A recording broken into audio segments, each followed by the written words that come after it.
What's up, LiveHype members? There's been a lot of requests on how to create servers for your bot, so I'll be showing you how to create Google Cloud servers and also AWS servers, which is Amazon servers. Just before I do go ahead and show you, there's a few reasons why you want to create a server rather than on your local machine. So the first one is your computer location. So whether that you'll be in another country, so say for myself, I'm in Australia and I need to run my bot from Australia to say for instance Kith, an American website, it is going to be very slow. The travel distance will be much greater, so I average around 1000 to 2000 ms. If the server is located in USA, the speed time that I'm getting is only roughly around 200 ms. So you can definitely see the difference between that. Or whether you're on a Macintosh and your bot doesn't support that operating system, or your computer isn't fast enough to handle the bot. So some people could be, their only primary is their laptop and it's very old, or their computer's very old. They don't have enough RAM or enough CPU to run the bot.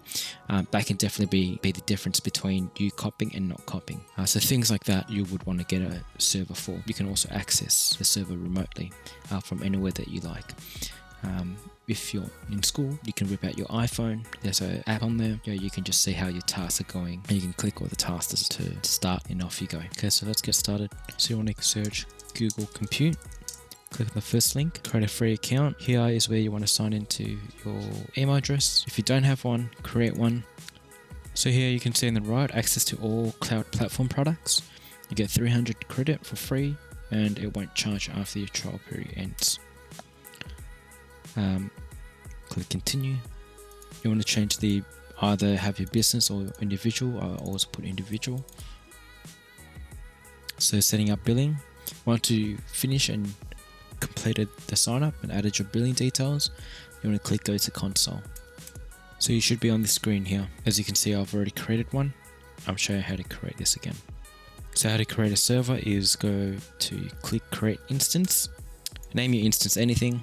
So I'm going to call it LiveHype server. This is where you select appropriate server location that you want to. So this is where you select your server location that you want to create. So for example, this will need to fall in line with your proxies. So depending where you obtain your proxies, your proxy location, this will be best to have it in the same region. The only reason why I say that, it goes back to the same concept. If I'm in Australia and I'm trying to go for a website that's in USA, the distance time to travel will take longer than intended than compared to a server that's already located in the same region. If my proxies were located in South Carolina, then I'll go to South Carolina and create one there. So for this instance, my proxies are majority located in North Virginia, so I'll click North Virginia. So my zone, these don't really matter. The CPU type, always go 8 CPU, 52 gig of RAM. Boot disk type, so see how it's Linux, so it's saying that it's creating a Linux. You want to create a 2012 server.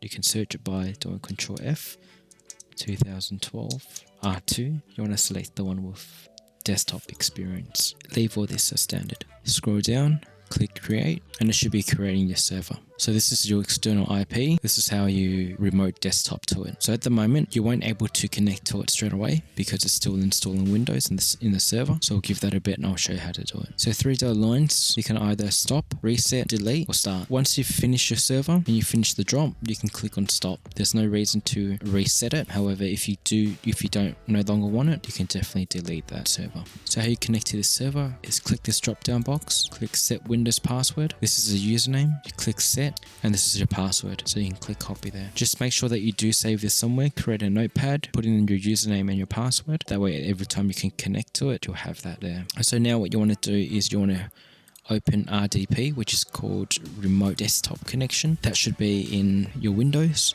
or if you have a Macintosh, there will be a remote desktop client that you need to download. So for this example, I'm using Windows. So what I'll need to write in is my external IP, which is 35.186.163.151. You click connect. There will be password, you want to click on more choices, use a different account, and you want to put in the username that you had before, and then paste in your password and click OK.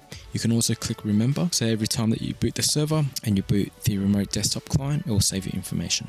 So as you can see, we're logged in to the server. Just give it a moment, it's currently still installing. The server's installed and you have access to it. So from here, first thing is what you want to do is click on added roles and features, click next, next, next, next until you're up to features. You want to tick on the Net Framework 3.5 feature, click next and install. While that's installing, you want to click on your local server where it says IE enhanced security configuration. You want to click that hyperlink off, OK. That way now you can access the internet. So if you go Internet Explorer, download Google Chrome. So Google Chrome's done, make it your default, and there you have it.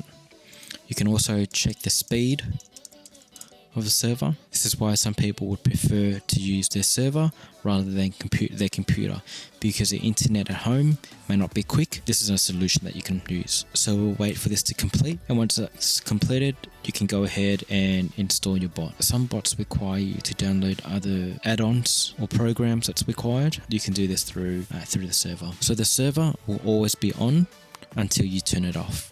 There are two different types of ways that you can turn it off. You can either go to start, shut down, or you can go back, browser, and click stop. Okay? So those are your two ways. So I'm going to click stop and delete. So right now I'll show you how to create an AWS server. So you want to run AWS, will be the first one, Amazon Web Service. You can either click on create an AWS account and you'll go through that process. I've already got an AWS account, so I'll sign in. On the top right, you'll need to select your region where you want your service to be created on. As again, I'll create mine in North Virginia because that's where my proxies are located. So I'll click Virginia. On the left of the navigation, where it has all services, you want to click on EC2. So this is your compute. On the drop down menu, you can go launch instances. You want to search 2012 R2. So same as your Google, enter. And then you want to find the first one, which is Microsoft Windows Server 2012 R2 base. You won't need SQL, so you will not require these two below. So click select. I will always select compute optimized. I always recommend that you always run one bot per server. You do not want to overload the server. I'll go C for large, 16 gigs of CPU, 32 gigs of RAM. Click review and launch. Keep everything as default. Click launch. So this is where you can create your new pair keys. So create new. You can name this as whatever you wish. So LiveHype, always must download your key, okay? This is very important. Launch instances, there you go. So now your instances are launching, so you're going to click on view instances.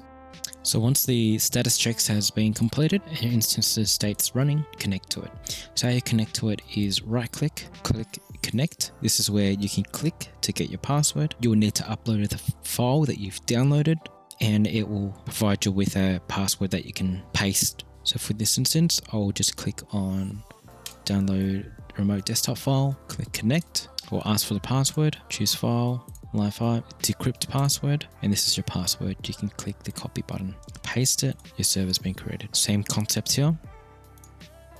Wait for the server manager, click on add roles, next, next, next, until you hit the features and let it install. In the meantime, go to your local server, IE enhanced security, turn that off, go to Internet Explorer. Do not go into the Internet Explorer on the left. The app doesn't seem to work for some reason. Just search it here, Google Chrome, download your browser, click next, use it as default, and you're done. So we can test the speed for this as well.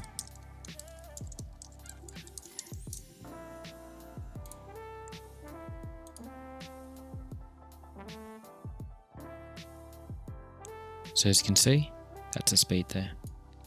So once you're finished, same concept, you can either turn off your server by clicking shutdown, or you can go back to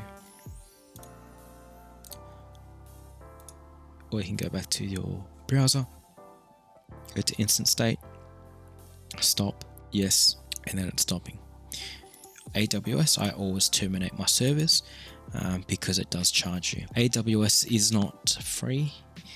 it's a paid service.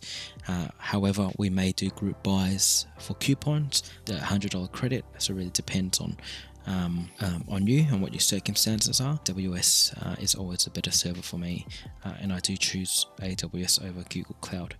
I do use Google Cloud though for restocks. Anything that is going for restocks, or let's say for instance undefeated, I'll always use Google Cloud. It's free, cheaper, and it does the job. But on drop days, definitely AWS server is the way to go. So I hope this helped you guys in creating your server. If you guys have any questions, feel free to message me or ask one of the staff members. They do know how to create these servers. I'll be making more videos, how to install specific bots. Also, if you guys have any questions on bots regarding any type of bots, whether it's going to be Adidas bots, Shopify, or Mesh bots, let me know. Ask them the questions as well, and I'll be sure to answer. Just make sure you do tag me. I will be putting up another vote for different videos that you want me to make, so make sure that you vote on that. So which one has the most popular, I'll definitely create that one for you. But it does look like the next one might be regarding proxies as well. Any questions, don't hesitate to ask. Thank you. Bye bye.